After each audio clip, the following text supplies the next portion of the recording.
నమస్కరిస్తూ సత్యసాయి ఉద్యమ ఆసక్తులైన ఆత్మస్వరూపులైన మీ అందరికీ కూడా నా హృదయపూర్వకంగా సాయిరాం.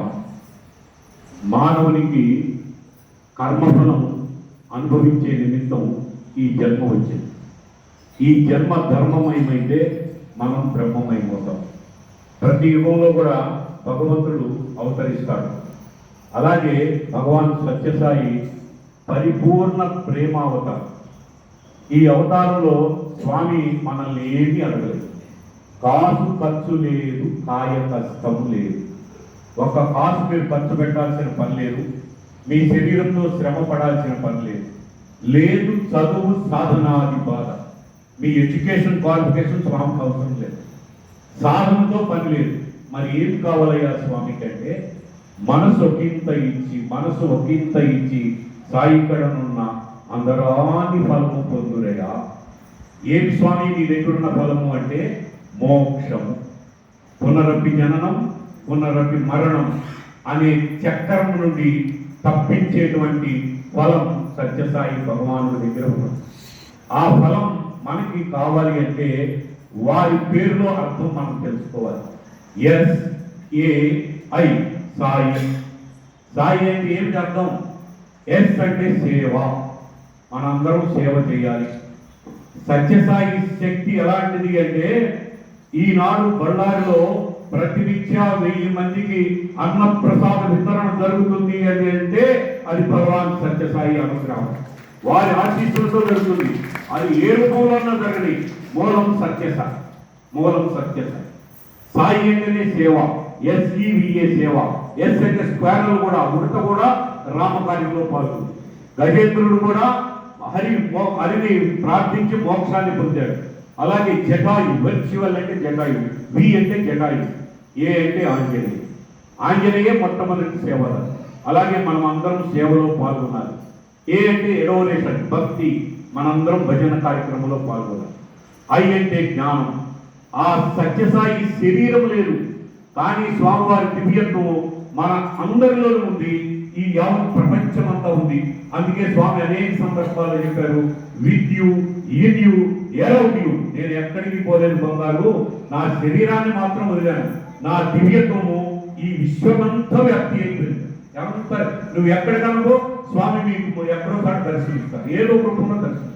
మీరు ఎక్కడికన్నా పోండి, ఏ తీర్థయాత్రకన్నా పోండి, మరి ఏ ప్రదేశానికి అనుకోండి, మీతో స్వామి తప్పకుండా ఉంటారు.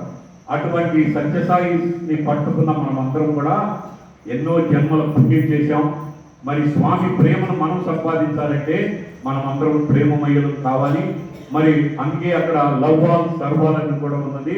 మన 15వ తారీఖున అందరితో చెప్పించారు, అయ్యా లవ్వాల్ సర్వాల్ అని చెప్పండి అని. లవ్వాల్ అంటే ఏమిటి? అందరిని ఎలా ప్రేమించాలి?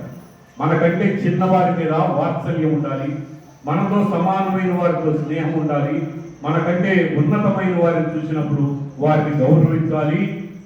పేదవాడు ఆకలి ఉన్న వాడికి అన్నం పెట్టాలి, బ్రాహ్మణుడికి దానం చేయాలి, పండితుడికి సన్మానం చేయాలి, జ్ఞానికి ప్రశ్నించాలి.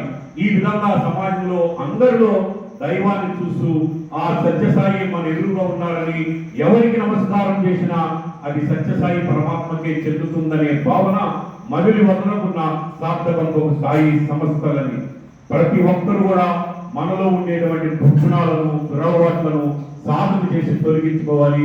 అందుకే ఈ అవతారం వచ్చింది.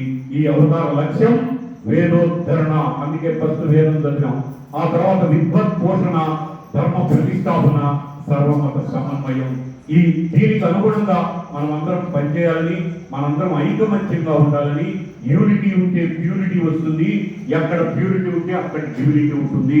ఇటువంటి మహత్తరమైనటువంటి ఈ సత్యసాయి బాబా వారి జన్మదినోత్సవం మనం జరుపుకుంటున్నామంటే విష్ యూ స్వామి హ్యాపీ. ఎవరికి హ్యాపీ? స్వామికి హ్యాపీ బర్త్డే. మనకు జీవితం అంతా హ్యాపీ. అదే విష్ యూ హ్యాపీ బర్త్డే స్వామి. స్వామికి హ్యాపీ అంటే స్వామి అన్నారు, బంగారు నేను ఎప్పుడు హ్యాపీగానే ఉంటాను, మీరు ఆ హ్యాపీ కోసం నా దగ్గరికి వచ్చారు, మీరు ఆనందంగా ఉండాలి అంటే నేను ఏ విధంగా కల్మషం లేకుండా ప్రేమిస్తున్నానో అదే విధంగా మీ మనసులో కల్మషం లేకుండా మనసునందు మంచి, మాటలందు మంచి, నడకలందు మంచి, గుడ్ గా ఉండండి, గాడ్ కండి. జీవోని గుడ్, గుడ్ నుంచి జీవోని గాడ్ కండి, డివిఓజీ డాక్ మాత్రం కావద్దు అన్నారు.